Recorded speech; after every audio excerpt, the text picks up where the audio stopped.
Hello and welcome to Fraggle Talk Back to the Rock, the unofficial Fraggle Rock podcast brought to you by toughpigs.com. This is the podcast where we cover Fraggle Rock Back to the Rock episode by episode, along with the talented producers, performers, writers, and builders who help put it all together. I'm your host, silly creature Joe Hennis. Today we are talking about the final episode of season 2, Hope and Socks, in which we find a satisfying ending, a new beginning, and answers to all of our sock-related questions. Joining us for this finale talk are two guests who truly brought Back to the Rock back to life. First is the executive producer of the series and the Jim Henson Company's president of television. It's Halle Stanford. Hello, Halle. Hello. I feel like I'm on a game show. Like I should be running in. Like, yay! Yeah. Come on down. Our second guest is the executive producer, writer, director, puppeteer, Fraggle, Doozer, and Sheepdog. It's John Tartaglia. Hey, Johnny.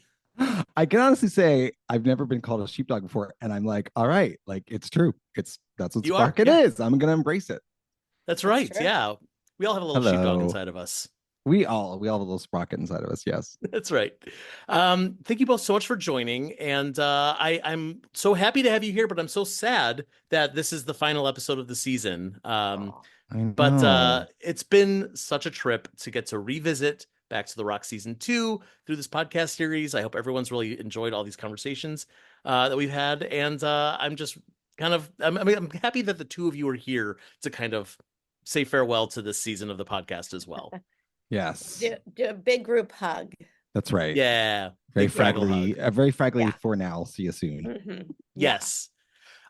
So first, I hate to like bring up something that might be a little like a bit of a sad memory potentially, but can you tell me about what your last day on set was for season 2? It was shooting this episode.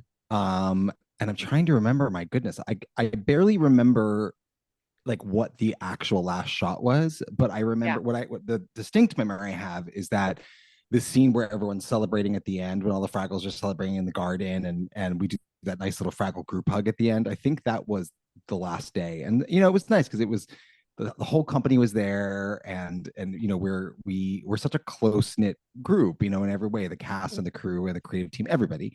So it was a nice way to kind of, because of the message of the episode and the hope for, you know, the future and hope for new beginnings, it felt very much like that. And we were out there, a lot of tears and a lot of, you know, I'm going to miss you. And then, you know, we had a wrap party the next day. And so we were excited about that. So we knew we'd see each other again before we all went our separate ways. But it was that kind of melancholy mix of like lots of laughter and also lots of tears. Yeah. I wasn't there for the wrap party. I had to go back early and miss it. Although my husband was there, who's the set decorator. So I heard all about it and the crazy.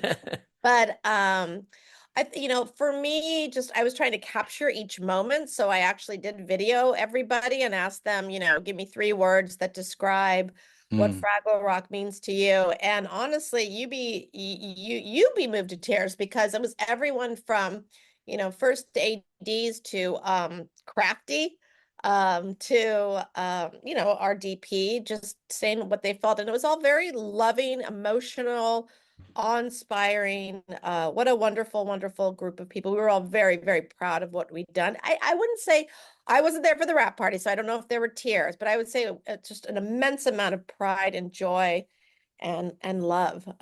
Just that's what I remember, the last feelings of being on set in Calgary. And then I gave one last look and one last pass by all the beautiful sets. I'm like, I'm gonna walk in the Gorg's Garden. I'm gonna sit in the, you know, in the Great Hall. I'm gonna take it all in before it's all taken down.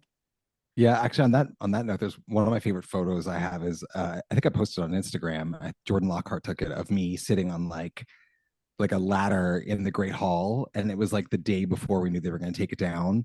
Yeah. And it was like, I think that was actually our last shoot day, if I recall correctly. I remember that was just like such a, you know, I had the same feeling, Halle. I was like, I just want to like be in the set one more time, just in case. You never know if we're going to do more or not. And I was like, I just want to feel it and take it in one more time. And yeah, very special moment. What did you do with the video of all these folks giving their 3 words about Fraggle Rock? Oh, would you like to see them? Oh, yeah. I posted them on social media on my stories. Oh, When that day it was done, but happy to share. I yeah. Should still have repost them. it. That's a All reason to right. follow Halle on social media, everybody. You might be Yeah. missing out on these things. Halle Stanford, that is me A on Tough Instagram. Pigs exclusive. Yeah, I will. I'm happy to post it. It was so loving, so Oh, I'm wonderful. sure. Yeah. So you guys have had some really great celebrities on this past season, like Catherine O'Hara and Brett Goldstein, and you got Daveed Yeah. Diggs back, and wonderful list. Do you have a celebrity wish list for a potential season 3? We always Ooh. have people that we look at and well, first of all, that's the magic of Fraggle Rock, right? Is that we constantly hear from celebrities how Fraggle Rock was their favorite kid show, or it was the show, especially musical people. They're oftentimes like, this is the show that made me want to be a musician, or this is the show I felt most attracted to because of the music, not knowing I was going to be a musician. But I think we'll sit in meetings and kind of joke about like, oh my gosh, that person would be such a great Fraggle, or that person has Fraggle energy or something like that. So I think we have kind of like a unofficial back pocket list that we always kind of think about and refer to. And then there's people like Brett Goldstein, who is so obsessed with puppets and so obsessed with Fraggles and wants to be a puppeteer, and wanted to, wasn't just excited to be on the show because he just wanted to be on the show, but he was obsessed with like the look of the puppets and how they're made. I mean, he literally held Moki when we brought Moki out, because Moki was his favorite, I guess, as a kid. Like, she was like, I don't know, like the missing treasure, eighth wonder of the world. I mean, it was amazing. It was amazing to see that. So yeah, we have a lot of wish list celebrities, I think. I think a lot about rock stars that we want on. Like Yeah. I want to see Pink with Red. I honestly do. I think that would be hilarious, and I'm Yeah. a big fan. So I don't know. I kind of go to the musical place, Johnny, in Yeah. my head. I know you're totally Like right. I, Yeah. but come on, admit it. You want Celine Dion. Oh, Just she say is. it and She put and it out Dolly there. Parton. I'm putting it out there right now in case Celine Dolly Dion and Dolly Parton, Parton listen to the podcast. They please. literally have we will make seasons 13, 14, 15, 16 if they want to do it. Like, that's how much I want them on the show. But I will say, to Hallie's point, we were so happy, and I guess this ties into this episode. We were so happy with how people reacted to the Espa video with Uncle Traveling Matt. And we kind of like lightly hit that in the first season with the Foo Fighters, who were amazing. And then with Espa, it was like, their fans became Fraggle fans became Espa fans, and we've the video went viral. It was crazy. And it was like, I think there's just there's a beautiful blend of like Hallie's saying, like rock stars and Fraggles. It just kind of goes together. Maybe sports stars too. See, now we're brainstorming and you're watching Johnny, Ooh. like, wait, we could get like Messi on. Like, let's get like some international like athletes. That would be so Yeah. fun. Get Messi on to play a little bit of rock hockey.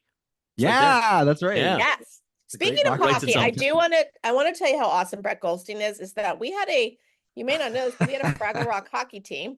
We were called the Doozers. And when we had to go play against Fargo, the production of Fargo, Brett Goldstein, I asked him if he'd do this, and he did. He made a video as Roy Kent, Great. coaching them to, go and kick some ass. It was basically. amazing. It was epic. Oh, I love that. Oh, That's really epic. What a great guy. What a guy. So obviously there's so much more to Fraggle Rock than just the Back to the Rock series. And we know that you guys are working on a lot of other stuff. Can you talk at all about what you're working on that's connected to the Fraggle Rock franchise?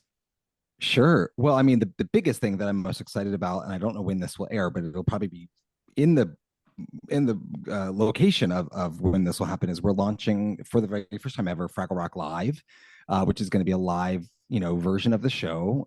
It's never been done in 40 something years of the characters existing and the show existing. So when I was Johnny, explain what that means. A live theater production. Oh yeah, it's a live theater. So it's basically, if you've ever seen Sesame Street Live, or you've seen the Muppets show live at Disney World or anything like that, it's basically walk around versions of the Fraggles, and then everything gets scaled up because of that, right? So you have hand puppet sized Doozers, walk around Fraggles, giant Gorgs, brand new creatures that we're creating just for the show, and it's really it's a full musical. It's 2 acts. It's an original story.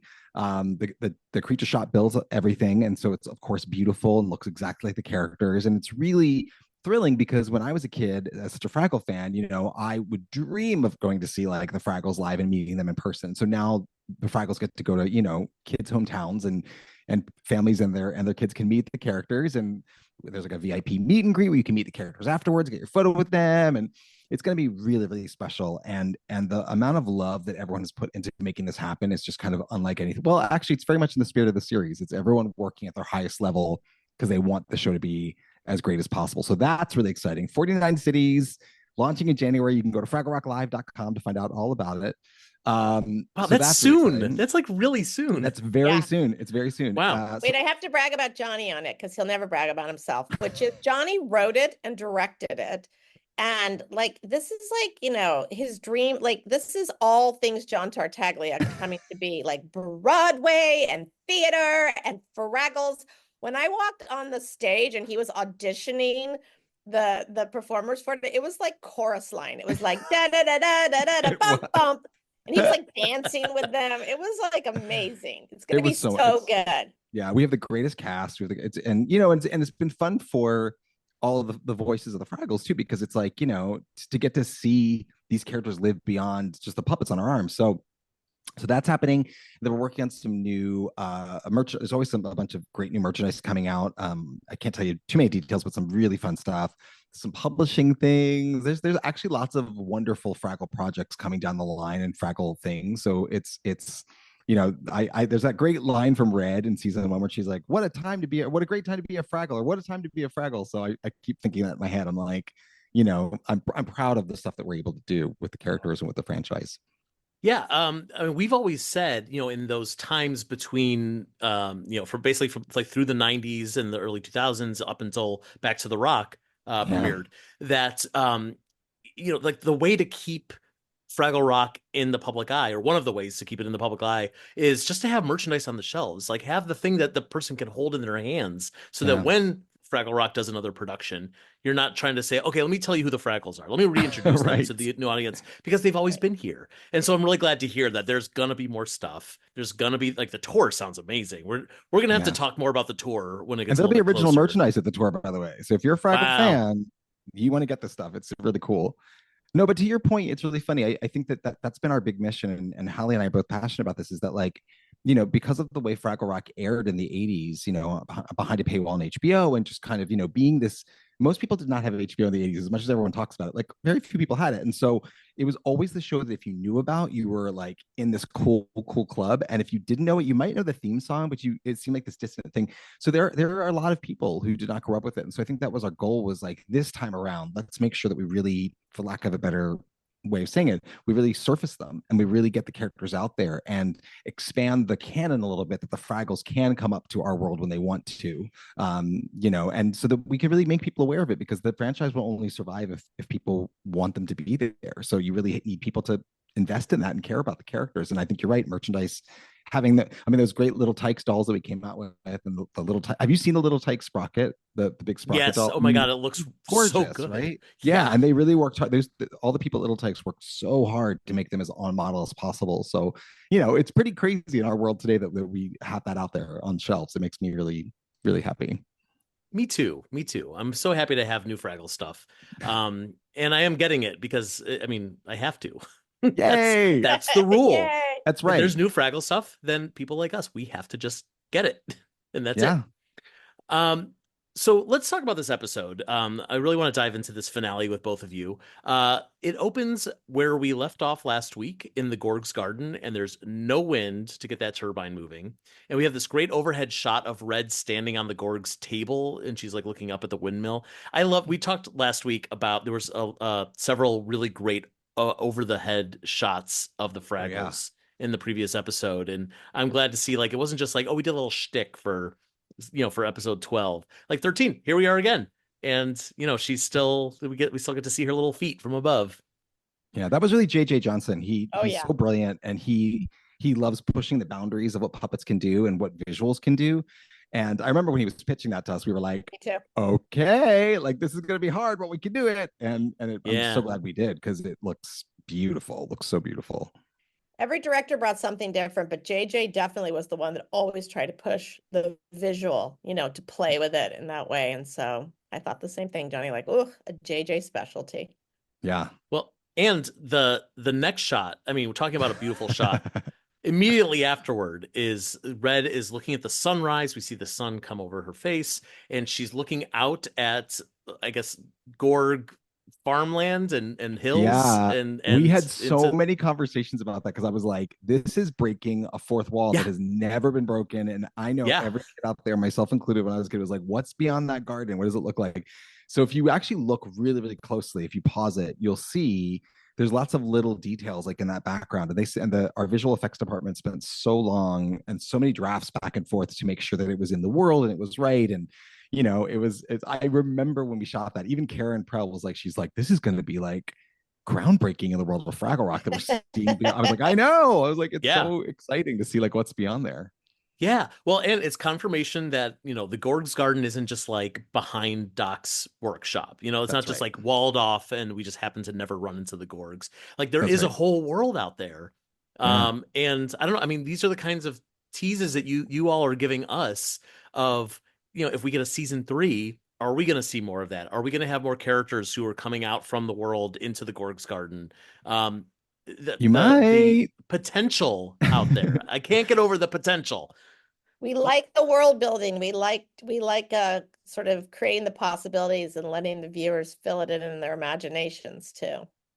That's the lore, right? That's like every great franchise, whether it's Dark Crystal, Age of Resistance, or it's, Lord of the Rings, or like, where there's this, you're not just creating a set of characters or a location, you're creating a whole world. And I've always loved that about Fraggle Rock, that it's like, what are those little weird bugs in the corner? Like, what are they called? Like, and you never find out, but they're there. And that means that species exists and that they are alive and they have a purpose. And I think that's the magic of this world, is that you just never, to your point, like maybe there are more things out there. Maybe, who knows? Maybe there's more Gorgs out there. We don't know. They think they're the last of their kind. Are they? We don't know.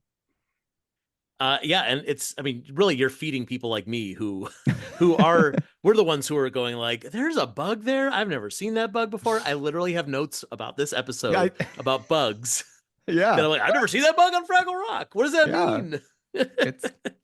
Well, we also had a lot of conversations about, I know you're going to get to the question, but about Gorg babies too. So a lot of world building. Spoiler alert. Oh my God. We need another hour to talk about Gorg babies. We will get there soon. So in the scene, first, again, like beautiful shot. It's so brief. And I know you put it in the trailers too. And I was grateful for that because this is one of the most beautiful shots in the season of Red looking out on the farmlands, and the sun is rising and the colors are just popping. Beautiful shot. And Red has this epiphany, and she runs back to Fraggle Rock where everyone is fast asleep. And here we see Cotterpin and the architect sleeping in their little doozer car. And I love that the architect is using a toolbox as a pillow, which does not look comfortable. And he's holding a tiny little doozer doll. That thing must be... how small is that? It was literally like maybe an inch. Like it was so that I couldn't believe that they created that so small. It was amazing. That was our amazing team in Calgary that made that. They're incredible. How do you knit something that tiny? I mean, I assume it's knitted. I don't know. I think it was. You would walk in the shop. That's why I love the creature shop, because you'd be walking in and like, you're shooting something and you're tired and it's like late at night and you're about to go home, and you walk in and there's all these brilliant minds in there just like gluing and sewing and creating. And like you would walk over to the doozer area, there'd be someone making little doozer dolls or little doozer babies with weird hair. And I love it. They would always make things too, and sort of like, I don't want to say pitch them to us, but they would make them without asking, in the hopes that they would be used. Yeah. They always were. That actually makes me think, is there something that they made and you're like, you can't put that in the show? Like, is there something that just, that doesn't seem, I don't want to say anything inappropriate. No, never nothing inappropriate. No, they wouldn't. Like all the alcohol bottles, maybe the beer cans. I'm kidding. No. We didn't do that. Kidding. I'm trying to think of like, there might have been less about like, oh, we shouldn't do that, and more like sometimes you just can't fit it all in. Like I think that they overbuild to the point where you're just like Jordan Canning. I remember one of our incredible directors and producing director for season 2. Like I remember her episode in season 1 with the big doozer helmet party where they're all in those crazy like outlandish. It was like she was like, oh my god, like with the carnival and this. She's like, how am I gonna shoot? Like we shot probably an hour worth of footage of that made 30 seconds of it made it into the show. So they just over delivered constantly in the best possible way. I think the only time we were like, can we get away with this, actually to your point, was when they built some of the Wizard of Oz gags in the first episode of season 2 during the windstorm, because like the ink spot dressed as like the cow, or like the old lady knitting, but actually it was just like, you know what, like let's make this as Fraggle silly as possible. Why not? Look, Wizard of Oz does not own the idea of an ink spot riding a flying bicycle. That's right. That's exactly right. E.T. owns that. Yeah, exactly. Exactly. So Red tells Poggy to blow the Fraggle horn to wake everybody up, and there's a little moment where Poggy starts to blow into the wrong end. That's going to come back Yes. later. Yep. And everyone wakes up, and she says what they really need to fix the turbine problem is hope. Now, Yes. this feels like a huge reversal for Red. Like, this is the kind of thing that I feel like Moki would have said, or one of the characters would have said hope, and Red would have gone, Hope, are you crazy? Like, we need to hit this thing with a hammer. You know, Mhm. she's all about action. And it does make me think. We talked to Karen Prell a few weeks ago on this podcast, and she said that Red always gets the most excited over her first idea, whatever it is. So she's like, Hope, great, we're running with it. No questions. We're just going to keep going. Mhm. Was there a moment here in the scripting where you were like, it doesn't really feel like Red, but we want Red to be the star? Or is it just like, nope, that makes sense? Well, being in the writers' room, I think it's two things. I think first of all, it's we love discovering other sides of characters that are unexpected. You look at Gobo when he cries in episode 10, right? Like when he loses his mind for that moment. Like that was a little bit like we're pushing that level with him. Or when Wembley becomes the spokesfraggle in season 1. And with Red's such a brilliant character. First of all, because Karen is such a genius performer and has added so many layers to her, but also to your point, like she runs with her first idea, but when she's passionate about something, she's passionate about it, and she's not like 40% passionate, she's 100% passionate about it. So there was that. And also Halle Stanford, her big mission in life is to give kids hope. And she kind of, I want to say you coined this phrase, maybe you didn't, but you in my life, you're the first person who's ever said it, of hope punk, making hope cool for kids. And introducing kids to the idea that, like, because I think in our culture right now, so much of our humor is cynical, and it's nasty, and it's hurtful, and it's about finding the negative side of something and taunting it, as opposed to looking at the earnest. Fraggle Rock's very earnest. Like there's a lot of earnest moments in Fraggle Rock, which I love, and I think so. Halle really kind of challenged us to embrace that for families and their kids who are dealing with a lot of anxiety and a lot of stressful situations in the world. So we were really inspired by that in the room, and we brought that up. And then Halle is like Red in her energy and her passion, and like driving everybody to give the best that they can give. So I think it really came out of that inspiration from Halle, honestly. Oh, I love hearing that. Well, hope punk, I did not coin the phrase. It is an existing Oh, phrase, darn it. when I read it so long ago, I was like, oh, wait, this speaks to everything that, we do here at Henson, because we are filled with heart, but we're kind of cool. I mean, like we have David Bowie, man. He's the Goblin King. He's the coolest. So I was trying to remember when you asked that question about Red, because it does seem obvious to give something like sort of hope to a Gobo or a Red, but the punk of it is that Red's super cool. And that message coming from her, I think really means a lot to the Fraggles and to the audience. So it just seemed more impactful and powerful and maybe less obvious. And so maybe that's, the message that we have to say to kids and families. You're going to be amongst people that go hope, just like you said, like you thought Red was going to say that. But to see a character kind of go through this journey, this up and down journey, her hope and then her nope, is really important to see that you have to just kind of just having hope is hard. It's hard. It's something that has to be maintained and nurtured and rallied. And so who better to rally than Red?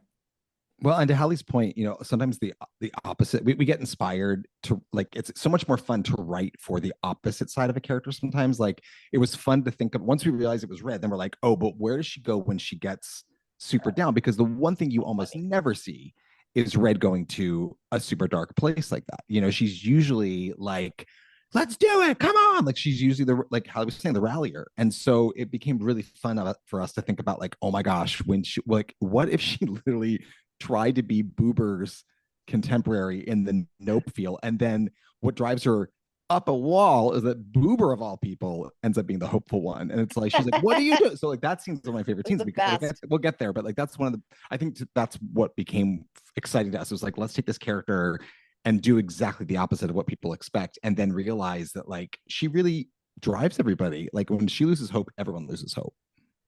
Yeah, no, I love that. Um, yeah, and I feel like we've seen a lot of that from Red in this season too, where Red just has an idea in the Culver Boulders episode, Hmm. where it's just like, no, we're doing this thing, and everyone's just like, well, that's what we have to do now because Red said. And it's not that she's the boss, but like it's infectious. Whatever she does is so Yeah, infectious to everyone else. yeah. In the next scene here, Red starts bouncing on her tail like a spring as she starts to brainstorm, and then all the other Fraggles do it too. This looks so good. Whatever you guys are doing, it looks great. And I mean, I can kind of picture, whatever green screen or matting Uh-huh. off the puppeteers, whatever. It doesn't matter. And I think the big reason is because the tail you've curled into like a perfect spring. Yeah, Uh, and I don't. Did you have it's to like my fault. why? What is your It's fault? my Tell fault. me. Well, because I wrote this episode and there was a lot of plot exposition to get out in this moment of like we need to like explain like how's this going to happen and what's the plan and what is hope and how does it work, and it's a lot. It's a lot to do. It's the you are a dead person on a puppet show if you just have a bunch of characters talking. You know Yep. what I mean? That's not what puppets do best. Puppets do physical things best. They do adventure, they do peril, they do emotion. But if they're just sharing information, it gets boring. So you have to think about ways to keep people engaged. And so I think the feedback was they need to be doing something super physical here, or we need to get the energy up so this becomes a fun thing for kids to pay attention to. And I stupidly had the idea of like, what do they bounce on their tails when they're like super, like that's how they're going to think. And, on paper, and I mean, and I'm a puppeteer. Like I know what it takes to do this stuff. It's my fault. Hmm. I ruined everything. But actually ended up being a challenge that everyone got really excited about because it was like, well, how do you position the tail? Because you got to hide the arm and the arm can't cut off the tail. So you have to spring it around. And then it's like, but you can't spring around because then you can see through it because the blue screen. So like the creature shop really, came up with a brilliant way. Basically, they moved the actual physical tails of the puppets forward. So instead of being like on their back, they were really almost right behind their legs. And they put a spring kind of coil inside of it with a rod. And so we're literally basically, it's hard to do it on a podcast, but if you imagine basically our arms behind the spring of the tail and we're controlling the puppet bouncing up and down with a rod on the bottom of the tail bouncing onto the surface, and then the blue screen just wipes this out. So it ended up being actually from a puppet place a pretty simple thing, but to get there took a lot of like how in the like poor JJ was like, what were you thinking? But it made it look great. The creature shot made it look great and it totally worked out. Even just like, and again, I'm saying this as someone who is not a puppeteer, but in my this recent rewatching of this episode, it's something I don't think anyone would normally think of. But the distance that your arm has to piston up and Yes. down to Yeah. get the right while the character is speaking, Yep. and it's like I can't. I'm trying to do it right now, and it's just like I can't get the rhythm, and I It don't was know how very you did it. physical. It was very, Yeah. luckily because of blue screen, we could almost be standing behind the puppet as opposed to like under it. But if you look at where we shot that little wall that's there, it's kind of like whenever like a director wants to put the characters behind or on that wall, we're all like, oh, because it's so tight because the pond Hmm. and all the infrastructure for the pond's right behind it. So we were also just like literally like it was like, the last 2 weeks or week of shooting, we were all just compressed against each other and just kind of were like, well, we're going to be here for a few hours. And just, luckily we all truly love each other. So we were laughing and having fun and telling jokes. But yeah, it was not the most comfortable thing we've ever done. But, good I'm sure. puppetry is supposed to be uncomfortable. So there you go. There you go. Yeah. And the Fraggles are not the only one who's bouncing. Cotterpin is on her pogo stick. She's flooping. She's flooping. Yes. I'm so Yeah. glad you knew what that was. Yes. So Rev. She's so Rev. Oh my We gosh. almost worked it in. We almost worked both of those words in. It was like, I got to cut something. I had a feeling. I was thinking like Johnny knows what that is. He knows what she's doing. I almost did If it. she got But the there you go. hiccups, then that would have been. Yeah. Then you would have known. Maybe that's too much. We don't need to go down that road. So later on, we see the Doozers have set up their gusty sucker, and the Fraggles are all excited. Icy Joe calls Red the Captain of Hope. Um, but Gobo's still feeling down after because Junior had thrown away the clappy hands a few episodes ago.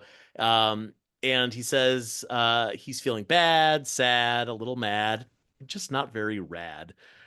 I just like the fact that the word radical exists in the Fraggle world. Need another rhyme, I guess. Yeah. Yeah, right. Yeah. Um, and so in this scene too, Red for some reason seems to be avoiding using Gobo's name because she calls him Sigh Guy after he's like walks in and sighs, and then she calls him Vestin Stripes. Yes. Was that intentional to just say like we don't want her to say Gobo?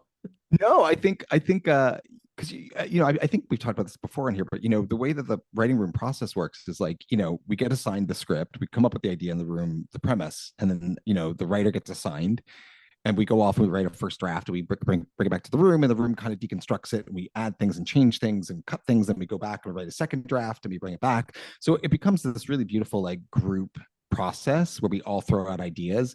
And Alex and Matt are genius head writers and showrunners. Like they find ways to infuse just fun one-liners or throwaways or vocabulary things, and I think that probably was from them. I know it was. I know it was. Right? I didn't want to say anything because I thought, well, what if Johnny did write the No, rat? I definitely did not. No, I don't think I've ever heard Johnny say rat in his life. But Alex and Matt definitely have a cadence to the way that they've like layered on top of this new Fraggle Rock, and that's definitely Alex and Max's. It came from them for sure. Yeah. And we have it's kind of great because it's at the point now where like all of the writers have such a distinct voice that I can all, not always, but sometimes you can watch a show and I can be like, oh, that had to come from Charlie, or that had to come from Sabrina, or that had to come from Jocelyn. Like, just because and that's what's beautiful is we're in the room just throwing out ideas, and throwing out one-liners. Yeah, I love that. Yeah, so here, Red, we were talking a minute ago about how she might have been acting slightly out of character with this hope idea, but she's really acting out of character here because she suggests that maybe Gobo should read one of his Uncle Traveling Matt's postcards.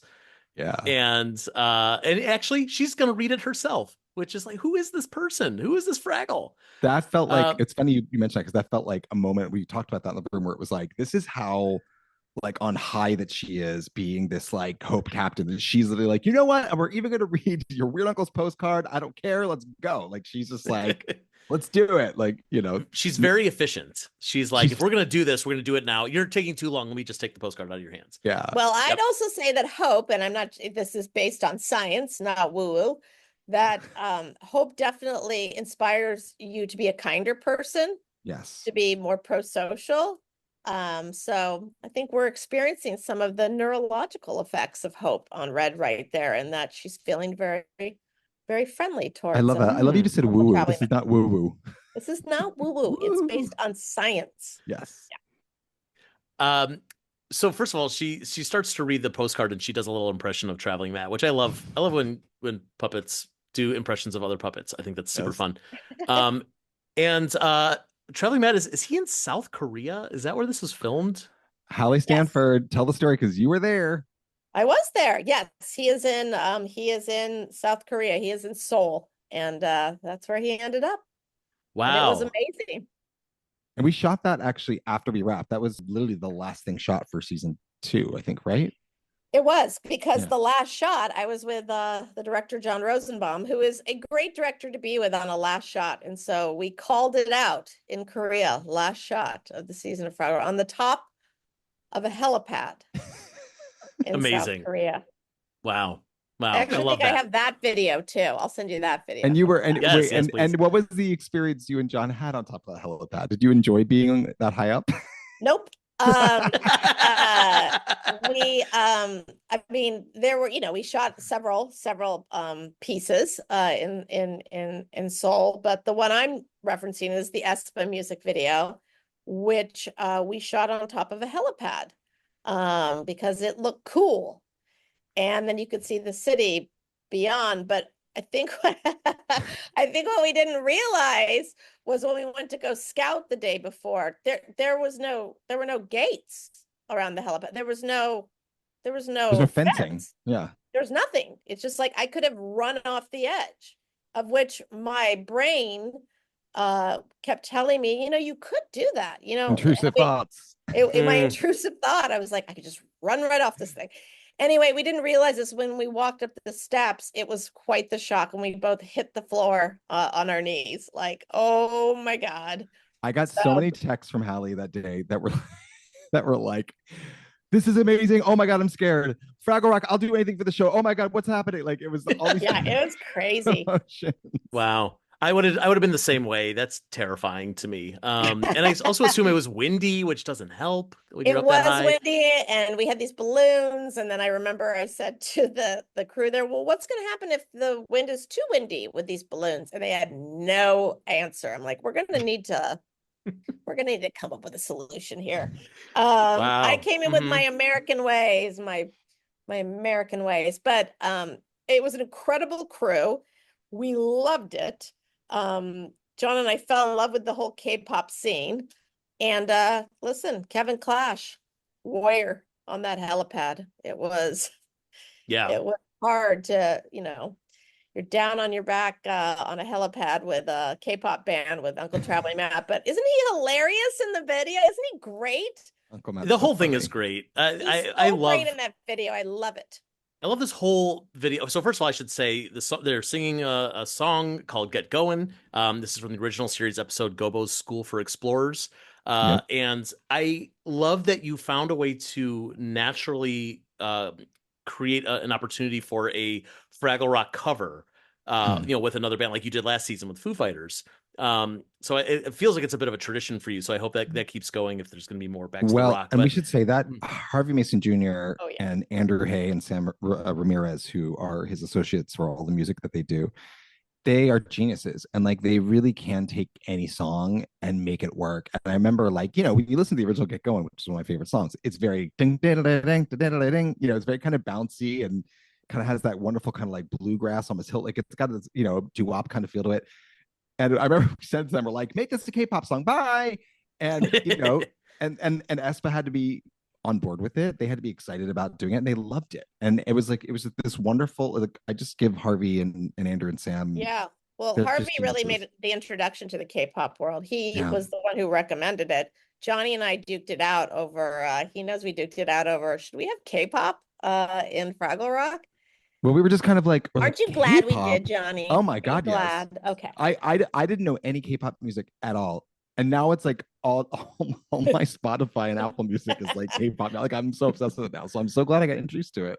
But the That's Foo great. Fighters, I know we're talking about season 2, but the Foo Fighters actually, that was their version of the song. I mean, Yeah. they took it, they made it their own. Whereas with K-pop, completely a Harvey Mason Jr. specialty, but also a lot of approvals, a lot of notes. It was a lot of heavy input from the publishers and everything. So it was really, And Apple Music, yeah. Apple Music and too. Apple Music, Yeah. yeah. So it had to be just right, and every little detail had to be taken care of with having such a big K-pop band. By the way, it was like intense security too.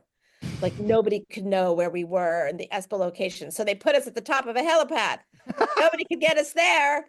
And yet still, I'm sure that there were Espa fans who were like, okay, I could just paraglide in and like, I Probably. could find my way. Yeah. And they Probably. didn't really know, you know what? They didn't really know Fraggle Rock that well in South Korea, to be honest. So being over there, they absolutely fell in love with puppets. It was so interesting because, you come to some of these celebrities and bands because they have a nostalgia, just like we all do for the property. But in the case of, our crew and Espa, they really didn't know it and fell in love. Yeah. So it was really fun to kind of see the characters have a really new life in a new part of the world.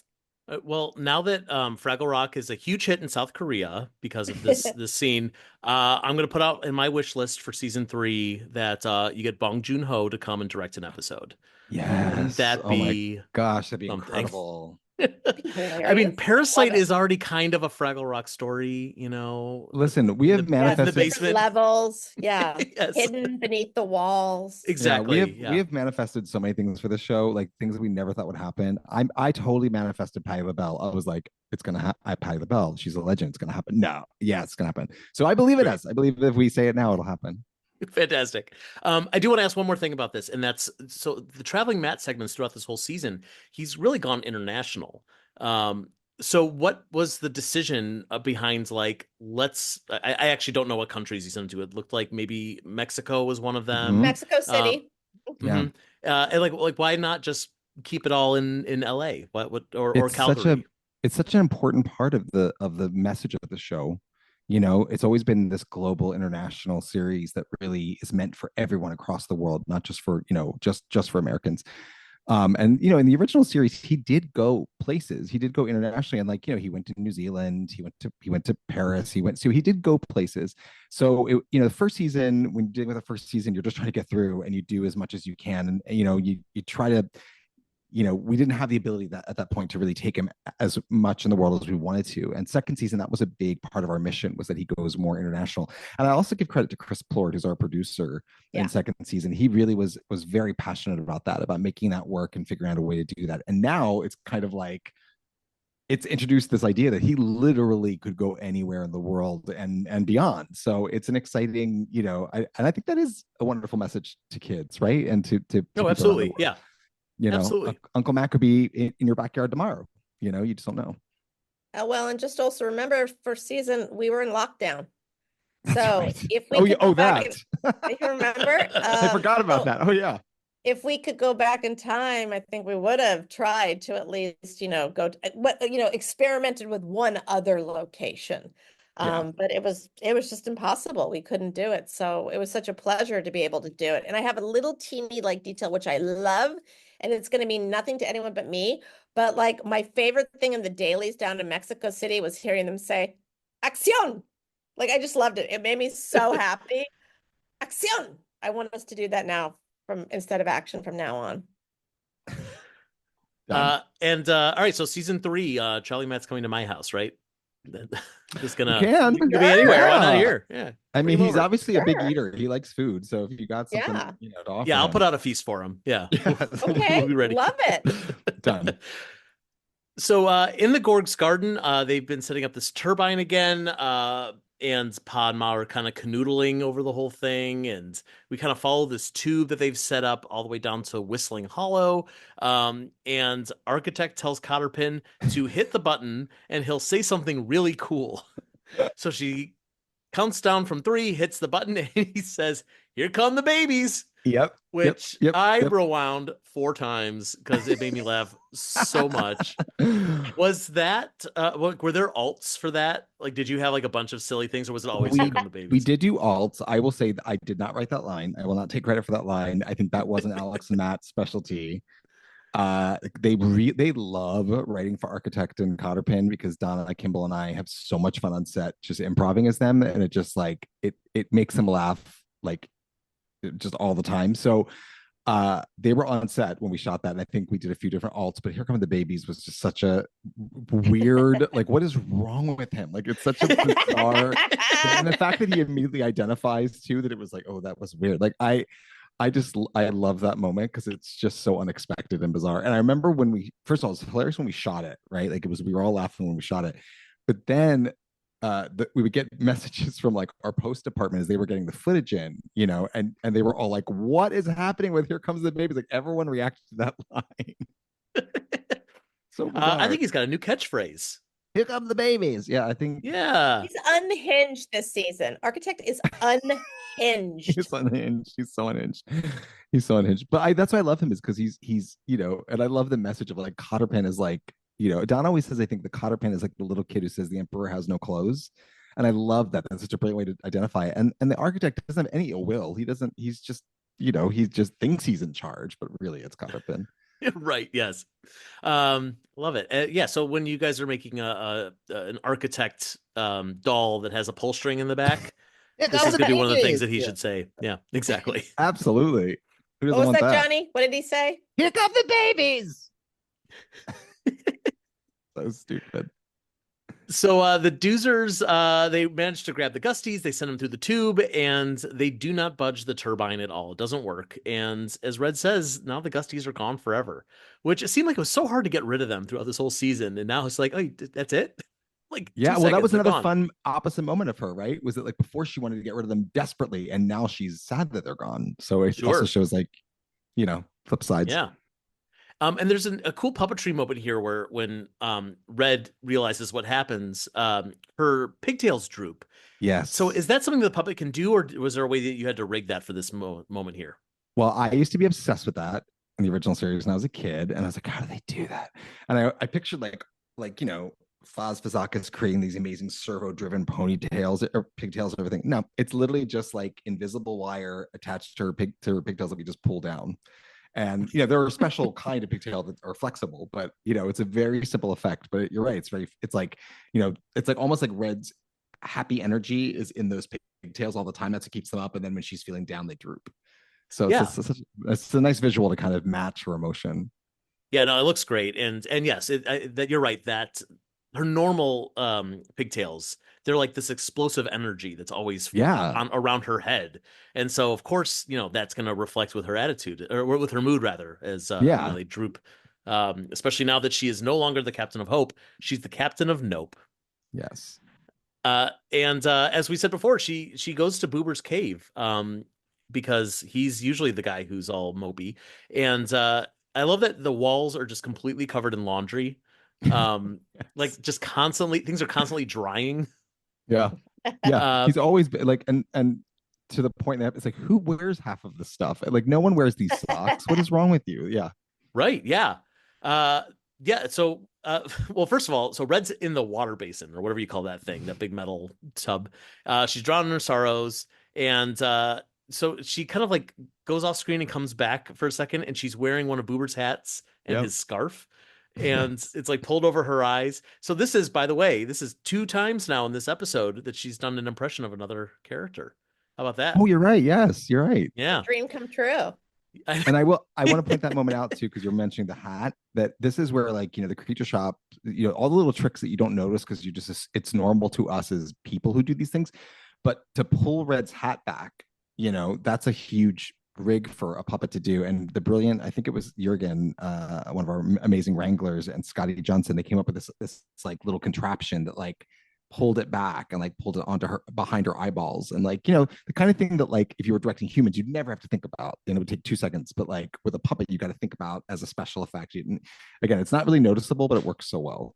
Yeah, no, it really does. I didn't notice it. That's how. See, there you go. You didn't think about it. Yeah, that's right. Trick. Yeah, it worked. Yeah. And yeah, Red asks the question that we have been asking for years, which is, why does Boober watch so many socks when no one in Fraggle Rock wears them? And I believe I meant to look this up because we take part in the press junkets before each season, and I did one with some of the characters, including Boober, and I asked him, why is he always washing socks? And he shut it down so quickly. He's like, oh, we're not going to talk about that. And I don't know if this was already like coming, if he knew, or if it's just like, no, everyone's been asking that. We finally need to. I think if it was Dave, he was probably making a joke about that for sure. Yeah, but it's like Boober doesn't want to talk. He can't talk about that. Yeah. But yeah. Well, I'm glad we finally have some confirmation about why, because he says he hopes that someday that the Fraggles might start wearing them, and then they'll get dirty, and he'll get to wash them again. It's the circle of suds. And my only note here is, I'm sorry that this wasn't a song cue into a little Lion King. I know it should have been a song, "The Circle of Suds." Boober's like happy laundry washing song. I know. I'm just picturing Boober like on the edge of a cliff, like holding like a laundry basket up. It's hilarious. Next time. But Red wants to know where all of his doom and gloom is, because that's why she came to him. And he says that he knows that things can always turn bad, but he's hopeful that they won't, even now. Because things are bad. And I feel like when like the worst things are, the more Boober's like, yeah, it's fine. It's when they're good that's when he's really panicking. Yeah, well, it's Dave Goals his brain is so brilliant, but I remember him explaining like the way he looks at Boober, and he was like, he's pointing out all the things that can go wrong, so he's prepared for when they do, and it's true. There are people like that. There are people like that who there's that great episode in the original series, Marooned, where they're like lost when they're under the cave quake and they're trapped, which by the way is like my worst nightmare. And you expect Boober to be the one losing his mind and panicking, and actually he's the one who's very kind of like matter of fact, like, oh, we're going to run out of air, and we're probably not going to live very long, and we'll probably die. Like, and it's like, I think a lot of people are like that, where I do this, where I'm anxious about the worst thing that could possibly happen, which I think is probably because I want to be like emotionally prepared if it does. And then when you actually go through something kind of crappy, you're like, oh, it's not what I thought it was going to be. So it's a very real thing. And I think Dave plays that so beautifully with Boober. I agree. Yeah. Yeah. That's yeah, there's definitely some lessons that we could all kind of take from that without taking Yeah. it quite so far into being a doom and gloom person all the time, Yes. like Boober. Yes. Speaking of doom and gloom, they Red and Boober here, they notice that they hear some Fraggles kind of repeating the word nope, nope, nope in the background. And they look out of the, I guess it's a window. I don't know what you call Yeah. that, the rock His opening. little window under the rock. Yeah. Right, yeah. And all the Fraggles are out there. They're just kind of pacing in circles, and they've all been, their energy is sapped. And the cool thing about this is the color contrast for all of them Yeah. is pulled way back. I'm glad you noticed And it. Yay. oh my God, of course. Because first of all, I don't think I noticed it right away the first time I watched it. But once they start pacing in front of Boober and Boober and Red are in full color, you could really see the difference. Yeah. And it is a cool effect. That's a really cool, subtle effect. Yeah. Yep. I It's our appreciate color it. correction and our post department. They work so hard and they were really excited by the challenge. Of course, I'm like, how can you do that? And it's amazing with technology today how they could track it and they could track where the color is, where it's not. And Tim O'Brien, one of our producers who works so hard in post production, like he was just passionate about getting that right. And it's such a subtle thing. You're right, but it really is cool when you notice that it's there. I Yeah. also remember though the fun fact. I also remember like a conversation with the producers where some people challenged that it couldn't be done in a way, Mhm. and That's right. and we're worried. Oh, that's not gonna look right. It's not gonna look in sync. So I'm glad that we did it. I'm glad that Yeah. we tried. I remember saying, let's try it, and if it doesn't work, it doesn't work, and then we change it back. But it did. I appreciate that, like, when there's that kind of challenge, I feel like that's a guarantee that someone's going to say, I'll show you. And then they go and they do something magical. Yeah. Yeah. And sometimes you have to just see something to know you have to see it to understand what it is. And it's hard for some people, I think, to visualize like what it could be. So sometimes you just you need to show it. Yeah, exactly. Yeah. So Boober says he knows exactly what to do. And he goes to the trash heap and begs her, what do we do?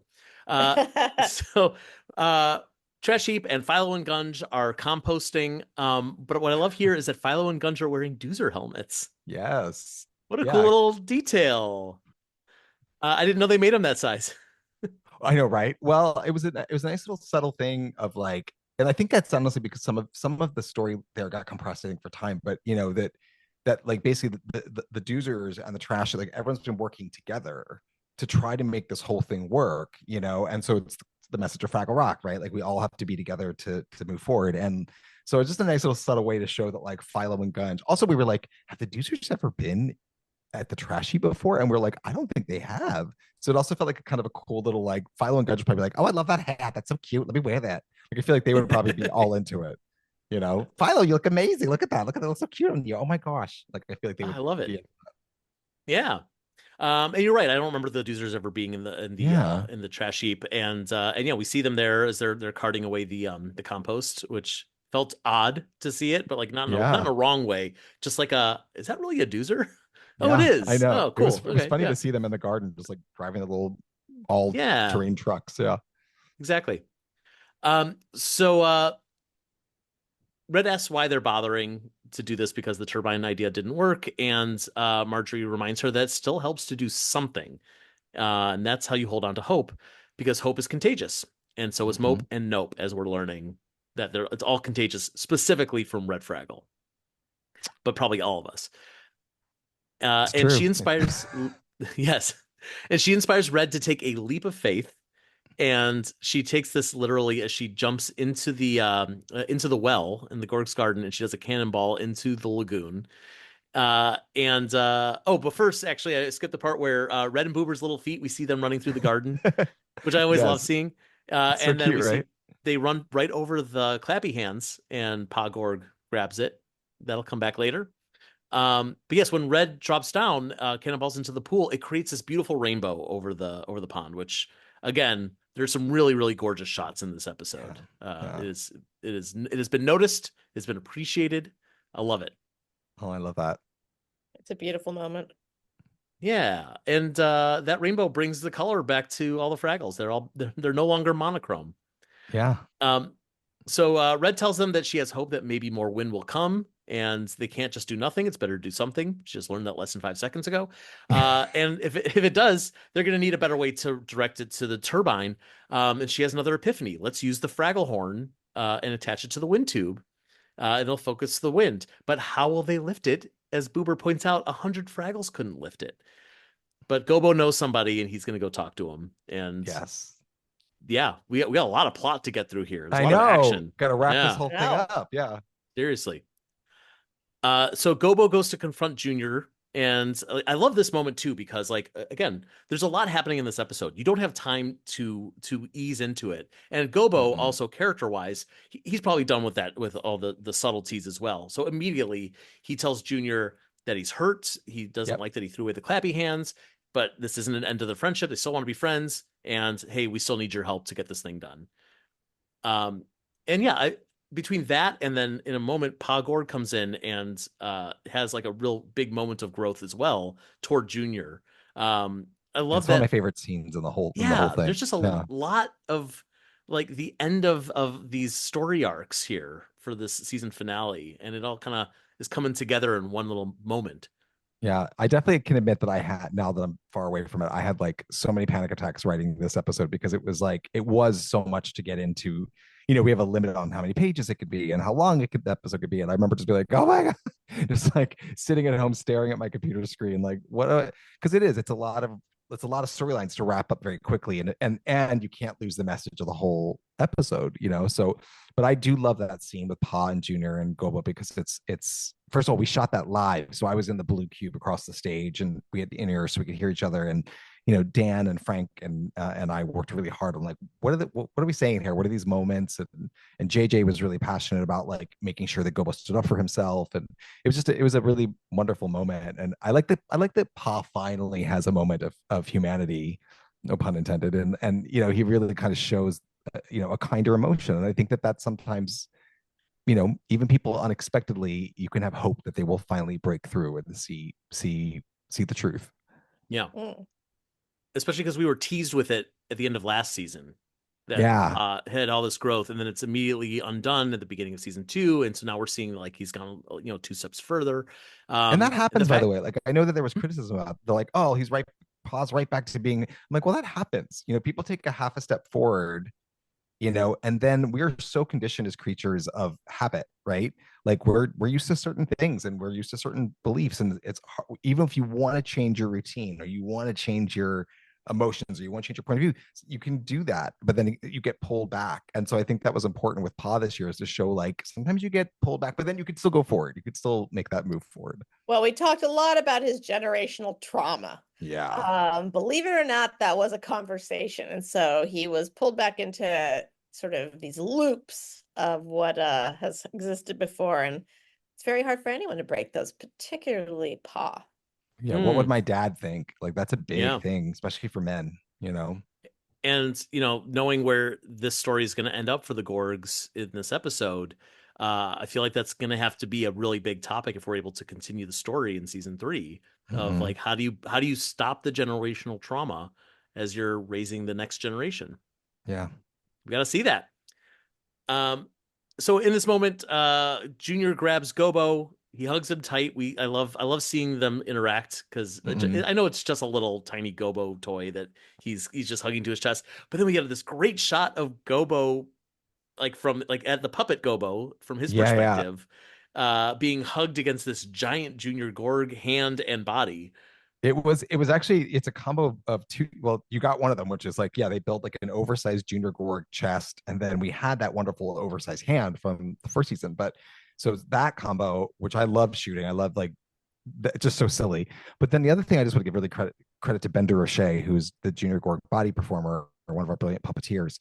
The shot where it's full body Junior with regular Gorg size with little Gobo, that's the mini Gobo puppet, which is a rod puppet that has a little trigger for the mouth and a little thing for the head movement. He's literally, they cut a slit in Junior's stomach and they fed the rod puppet through there, and then they stuffed Junior's, I guess that would be his left hand, no, right hand. And so Ben is actually inside of the Junior body puppeteering the little Gobo along with doing Junior Gorg's body. So he's literally doing 2 characters at once inside that costume. Wow. And it's so good. It's so good. And it was brilliant in Warrior. the shop too. Yeah, it's weird. It's weird, but it works so well and it looks so good. And you would never know. So That's it's incredible. I give Ben credit for that because it looks really good. And again, you could have just had it like a lifeless Gobo, and we wouldn't have noticed. It would have been fine. But Little the fact that you details. continue to push the possibilities of what you can do and to go the extra mile is so very much appreciated, and it really That's the Jim it does Henson come way, across. right? Yeah, Like you didn't have to have a bunch of puppets riding bikes, so you didn't have to have Miss Piggy in a water ballet, but like if why not if you can? absolutely. So this is where we get the next song of the episode. It's called "The Hope We Build Together," and we're seeing the whole plan come into action as the Doozers tie a rope around the Fraggle horn, and Junior's bringing it up with a fishing pole. And I love that all the Fraggles are wearing Boober's socks, Yeah, the yeah. aforementioned socks, and they got them on their heads, on their noses, on their like as they're wearing them scarves, or wearing them on their Belubiuses. And Pogi has 2 of them that are puppets. Yeah. Yay! Puppets on Fraggle Rock? I don't think it'll work. We had you can imagine how many jokes we made about that. And actually there's a wonderful video, and I'm sure you've seen behind the scenes video of Pogi, the brilliant Kanye Chen as Pogi, talking having this whole conversation, basically talking about how Pogi is in love with Red essentially, and then Karen comes over with Red, and you think that she's gonna completely like make fun of him, and then she ends up being like, "You're awesome," and it's so sweet and fraggly and heartwarming and hilarious. Kanye's reactions with Pogi there are just brilliant. We always have to have in our shows one nod to the characters doing Being puppets. We've done Good. it in every single show. You're right. Dark Crystal, you did Crystal, it. Yeah. Sid, Dinosaur Train. Oh my God, Guys, yes, the Dark Fraggle Crystal, Rock. the Age of Resistance thing where they do the puppet show. God, is that great? best. Yes, I love that. That's a tradition. Yeah, keep that going. It's a tradition. Wonderful, wonderful, wonderful. So during the song, Pa Gorg sings a line like with Ma.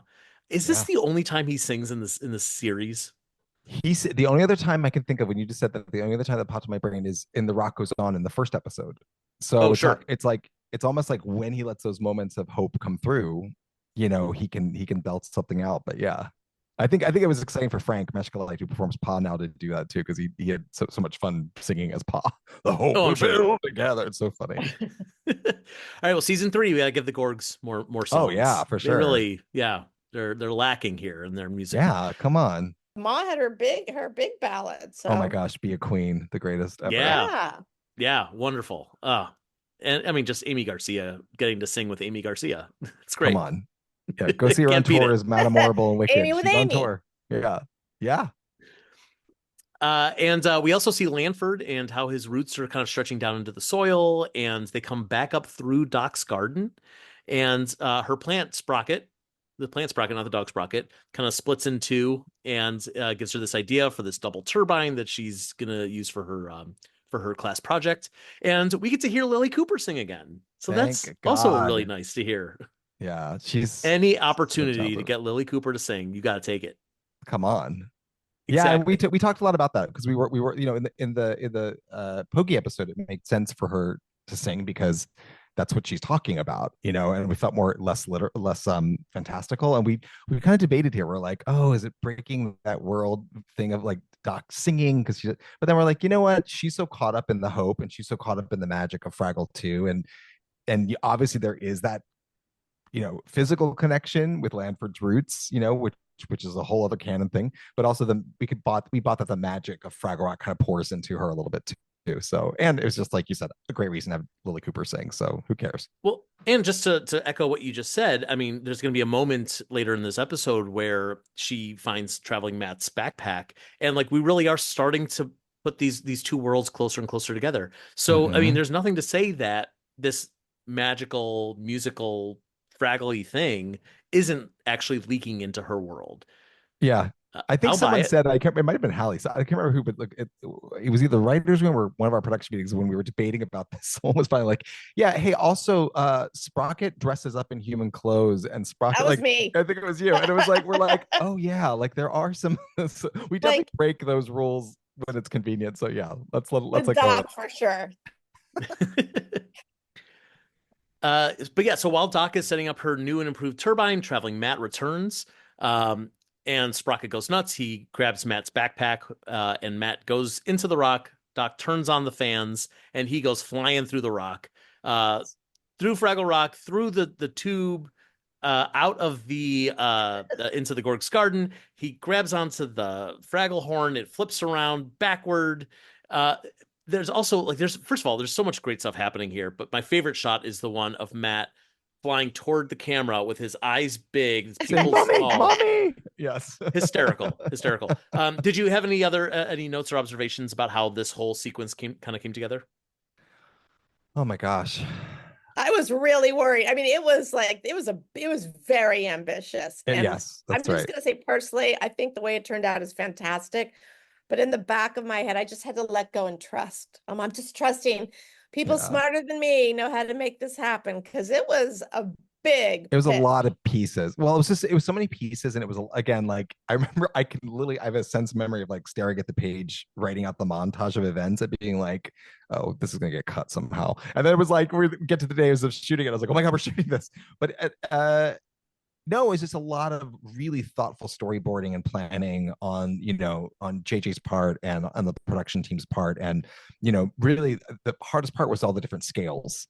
Because the tubes are built in Gorg scale, the tubes are built in Fraggle Rock and Fraggle scale. The tubes are like it was really figuring out like what can be shot live, what can't be, when do we have to shrink Matt down on blue screen, when can we use practical Matt, when can't we?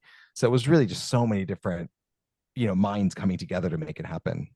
Yeah, no, and it looks great. I mean, just and it's such a short sequence too. Like, Yeah. if something had gone wrong, we wouldn't have ever noticed just because it My goes by favorite so shot, quickly. actually, that everyone thinks was animated, but it wasn't, is that shot where he comes out of the tube in the garden, kind of does this arc curve thing, and it that's pretty much like Matt in front of blue screen with a little bit of post help. I mean, it's such a simple effect, but it looks so good. It looks so beautiful. The way that Frank and his team puppeteered it looks so great. Amazing. I love that. Yeah. But all of this makes the turbine work finally, and Red congratulates Poggy for knowing that the Fraggle horn needed to work backward, as we Mhm. saw at the beginning of the episode. And Poggy says, "Oh, sure. When air moves through a small passage, it just gets constricted and therefore moves with greater velocity." That is hysterical. Yeah. That first of all, that Poggy is smart enough to know all that sciencey stuff that I They're couldn't very have smart. said in a million years. Yeah. But They are. also, Poggy's saying it through the puppets. Yep. Which was one of those moments of like, you like there's another side of Poggy that comes out in this episode, right? We know that Poggy is incredibly forward thinking and in touch with who they are, is their authentic self from the Poggy episode, but like, oh, also Poggy's brilliant. Yeah, Like super brilliant, and no one really knows it. And I think it's something to explore down the line of like if you ever are stuck like in a a logical jam, Poggy's your person. and I also wonder if the puppets have anything to do with it. I've been watching a lot of Soap lately, the old sitcom, and there's the puppet. Love it. It's a great show. But there's the Best. ventriloquist character, Yep. and he's got Bob, his ventriloquist dummy, and it really seems like a lot of the time they're two different people who both like they don't actually share a brain. So is it possible that maybe Poggy's like, look, I didn't know this, but this Maybe. guy on my left hand, he like they knew it, Maybe it helped him access it. I feel right? like Pokey in season 3 and beyond. I just love the idea of like the puppets coming back, Pokey Yeah, talking let's through bring him back. puppets. I Yeah. think so. I think that Pokey they would use those puppets all the time. Bring them back for the Poggy Lil Rago crossover episode that I've been Little asking for Rago. all year. The spin-off Oh, episode, I little should say. Rago, yes. I want it. I want it so bad.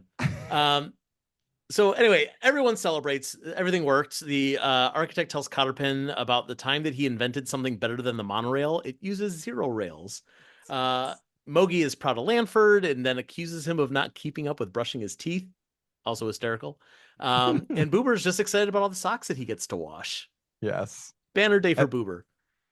and that moment when Boober throws the socks, it looks so simple, but it was insane. It was like I was like, this is so like this is a perfect example of like again what it takes to do a puppet shot. As a human would grab a pile, throw socks up in the air, call it a day.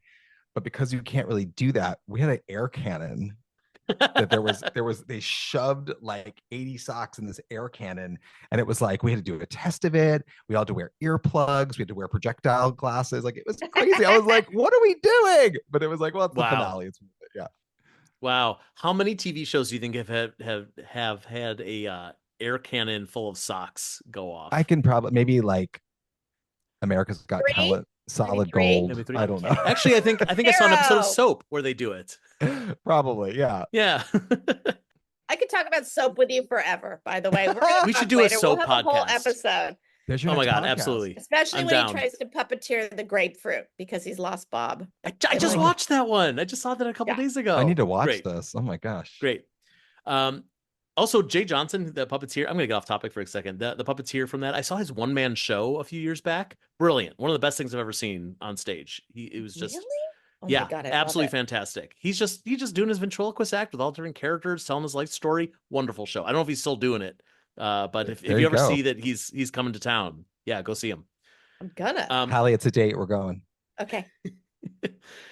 So we see the roots underneath Lanford are glowing, and we kind of pan out a little bit, and we see all these little like worms and bugs and things, which, like I said at the All top of this puppets. episode, All puppets. Yeah. I would assume so, that you didn't just Yeah. get real worms in there. Is this like a top-down shot, or are you somehow puppeteering it like we vertically? shot it. I think we shot it vertically. I think it was vertical. I think so. I don't. Oh, you know what? It might have been top down because I think that was real, like cork soil that they put on top of there. So actually, it might have been straight down to make it look like it was vertical. I don't remember. I don't remember either. It's just interesting to see creatures in Fraggle Rock that don't have like that Muppety face, you know, like you would Yeah. expect. Oh, we have worms. Well, they've got little mouths and big bug eyes and whatever, but no, they're just like look like real worms and real bugs. Yeah, we talked about that because we were like, well, they're not in Fraggle Rock proper. They're in the Gorg's garden soil. So are they different? And then it became kind of like, for that moment, it felt like it's really more about the idea of showing, that life goes on. And there's more even beyond the surface. So Yeah, absolutely. And as we said, Sprocket has buried Matt's backpack, and Doc finds it. I am so excited to find out what happens. I really hope we get closure on that.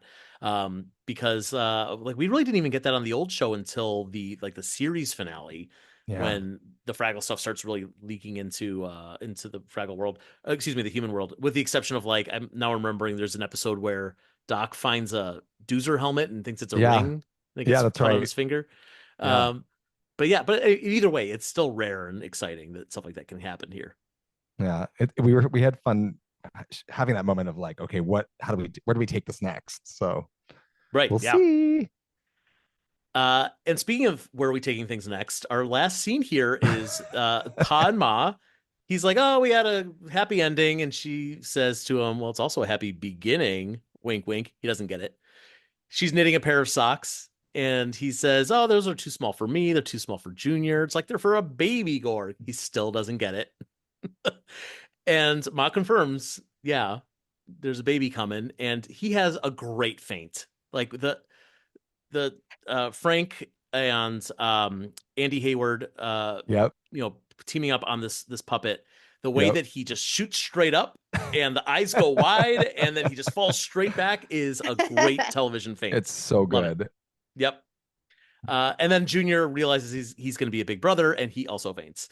And that's where we end season 2. I love that. But I have so many questions about what this could mean, but I don't want to ask them because I know that you're thinking about it in case there's going to be a season 3. So I'd rather see it on TV. Well, I will say this. I will say that I am proud to say the Ma being pregnant moment was my idea, and I was petrified to pitch it to the room because I was like, for 2 reasons. One is I was like, what if everyone hates this idea? But also because I always think everyone's going to hate my ideas. But also I was like, this is a major canon shifter for the show, right? And I remember pitched it. I was like, well, what if? And then everyone loved it. And I was like, okay, we're going to do this. And then I remember waiting, the day before the season dropped, I was like, oh my god, is this where all the Fraggle fans revolt and hate me forever? Because I was like, it is such a big change, because maybe they're not. Well, now they literally won't be the last of their kind, right? So there's a big shift that happened there. But I also just thought it was the most magical way to end the second season. And the message, again, to go back to what Halle always preaches, is like, I mean, this gets very Whitney Houston, but the children are our future. And it's true. And it's like, and they are the ones who they're going to solve the problems. They're the ones who are going to, be the caretakers. And so that next generation is what's to be hopeful about and what's to be hopeful for. So I just love it. I'm so glad that we were inspired by that. But yeah, it was a fun, like top little secret that we had for a year of, working on this. It's a little teeny also lure for Apple, right? Like, come Yeah. on. Yep. Come on, let us have our baby Gorg. Don't you want to see what happens? Exactly. Apple, come on. Yeah. We had that little cliffhanger end of season one with the videotape and the camera down in Fraggle Rock and stuff like that. So like, I think people love that too. Like, you want to Yeah. get people excited to keep watching. Exactly. Yeah. So 2 questions. Number 1, do you know what's going to happen? Like, I mean, have you broken that at least that part of the story? And second question is, if for some reason we don't get a season 3, will there still be some way that you can tell us or reveal the story in some other media? I'll just say that we absolutely have a plan for it, and we have an idea of what we want to do with the story and how this all plays out and how it affects everybody, and how that comes to be is a different conversation. But I think that the creative side of it is thought out. Yes, for sure. Great. Well, fingers crossed that we get to see it on our screens. Yes. Because I've been thinking about it ever since it aired originally, and just it's frustrating. I'm sure it's frustrating for you as well, but it's also frustrating for me. I think that the potential, what everyone got really excited about, is the potential of how it will change and affect everything. Because when you have a baby, it changes everything. It really does. It changes the family structure. It changes your life. Your physical living. It changes how your pets react. Everything changes. And so, I think that it's an interesting thing when you have these four interconnected worlds. How that will change things. I think it's exciting, and how Pa will react, and how Junior will react, and how Ma reacts, and does the trash heap babysit? I don't know, but I think there's just a lot of opportunities there to play. I'm actually picturing the Fraggles babysitting, like just kind of little Fraggles and one giant baby, and how do they deal with this? Yeah, Gorg baby's not Users engineering. Where do the diapers go? True compost. Yeah. You're right. Yes. Marjorie's like, I'll bring it over here. It smells delicious. Yeah. So many possibilities. So at the end of every episode of this podcast in this season, we've been asking the same question to all of our guests, which has been, how do you plan to make the world a little fragglier? I'm not going to ask you that right now, because Johnny, we've asked you that a couple times already, and it's just a very big question. But also, I'm going to answer it for you, which is the way to make the world a little more fragglier is for a season 3 renewal on Apple TV. Yes. Yeah. So my question to you is there anything that the fans can do to help? Yes. I mean, we say it a lot, but it's true, is that, people like the original series, actually. Like, when people find Fraggle Rock, they fall fast in love with it and passionate about it. It's getting people to find it. So, we live in a world where there's a million streamers and there's a million hours of content, and there's a lot of different shows for kids and families out there. So tell everybody you know about it. Don't say, do you know Fraggle Rock? Say, do you know Fraggle Rock Back to the Rock streaming on Apple TV Plus right now? It's brand new. These are not the old episodes. These are brand new episodes that are made for today's kids and families. I think that's right. I can't tell you how many people I talk to about the series, and I say, oh, they ask what you're working on, and Fraggle Rock, and they actually think I worked on the original. Yep. And they're like, oh, I loved Fraggle Rock, and I'm like, wait, no, the new Fraggle Rock, Back to the Rock on Apple TV Plus. They don't know, but the minute they hear it, they say, I'm gonna go get it. Same. I gotta watch it. So I think it's about, of course, spreading the word, but also, if you have an idea of like someone that has a bigger platform or a brand or a company, and you're like, you just got to check this out, and like send the message out, yes, more on Apple TV Plus, of course, but just like you all were both talking about, just more Fraggle in every space, whether it's the live show, Tell them about the live show. Go to the live show. Mhm. Because the live show is going to publicize the series on Apple TV Plus. And I actually think that's a very meaningful, put together field trips with your schools and preschools and high schools to go and see the production together. I can't tell Yeah. you how many emails I've gotten about different groups trying to organize to go see Wicked. So I'm Yeah. like, do it for Fraggle Live, Yeah. make it the next live event Wicked. So that would be incredible.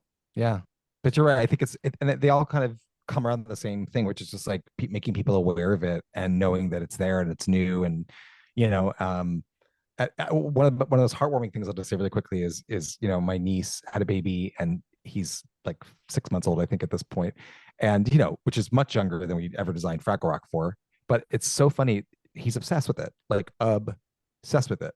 And like she'll send me videos of him standing in his crib just staring at the screen and then dancing when the music comes on. Like he's a Sprocket. He's in love with Sprocket. So it's a show that like it really does appeal to all ages. And I get letters all the time from like fans who were discovering it for the first time, not even grew up with it in the 80s, like they missed it in the 80s and they're discovering it the first time and they're like in their 60s and they're like, oh my god, I love this show. So I really do think that it's still got that power and it's just getting people to be more aware of it. And I'm gonna add one thing to your request of just telling people that the show exists. Is when I tell people, oh, there's a new Fraggle Rock, a lot of times their reaction is, oh, because they know that when shows are brought back, they're not quite as good, or it's like it's like a watered down version or whatever it is. And I have to always say, no. It's great. It is a great show. It is very respectful of the original. It's a great follow-up to the show that we already love. If you have that moment of like, oh, Fraggle Rock, I liked that show. It's like, then you're gonna like Back to the Rock. You just gotta watch it. So so I think the lesson here is, if you want to make the world a little fragglier, get out there, tell everyone you know to watch the show. And then, hey, there's also a companion podcast that you can listen to right here on Tough That's Picks. right. Yeah, exactly. I'll also say, and I don't know when this is going to air, but I'll also say this, that, we also are so lucky to have the first season put out on DVD with a lot of great extras and stuff like that, which is so rare in our digital age, right? That there's a DVD. And that's another thing that for people who don't know about the show, it's a great gift. It's a great introduction. It's physical. So it's there in front of them. There's extra stuff on there. Like, I'm really not just doing this to promote the DVD. I promise. I'm actually saying, like, I think we live in a world where it's easy to get lost and it's easy to like forget about things. But when you have a physical thing in front of you, like you said at the beginning about the dolls, right? It's like, it's a real thing. It's here. It's in front of me. Like it exists, So and then we have the Johnny and Karen's commentary. Yes, which we cry on it. We tell funny stories. Like Karen and I are exactly as you hear on the commentary. It takes 3 seconds for us to start getting teary-eyed about something. But we had a blast doing it. And actually we recorded it, fun fact, while we were doing Comic-Con. We were down in Atlanta and filmed it or recorded it down there. So we were in the midst of like the Fraggle magic of meeting all the fans and stuff like that. So we were very sentimental and very in that space.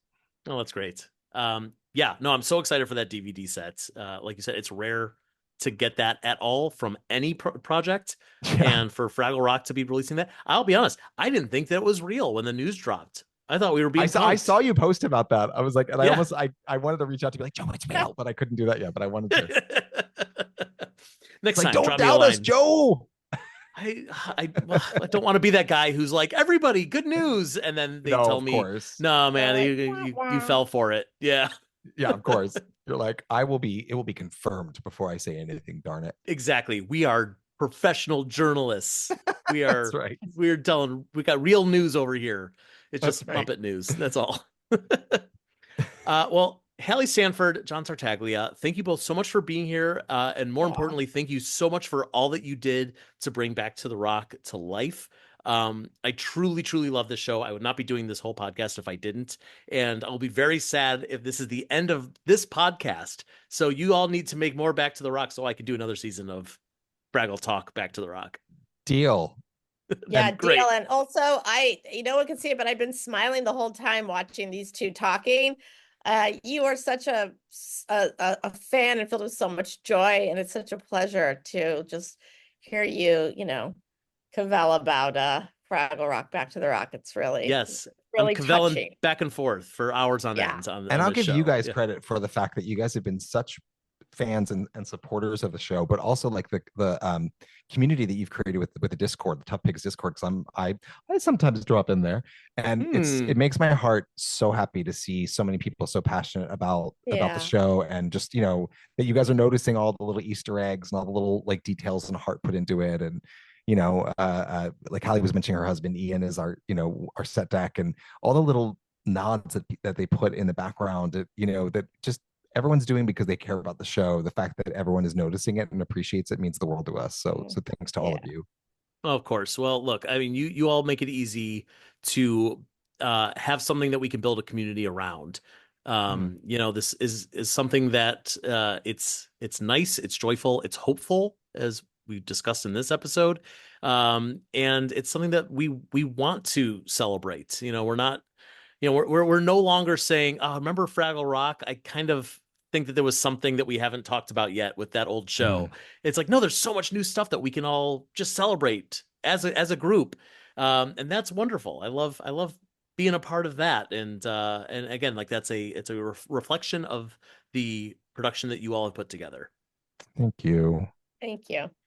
Well, thanks again for being here, and more Fraggle fun soon, I'm sure. Yay, more Fraggle fun. Yay, group hug. Here come the babies.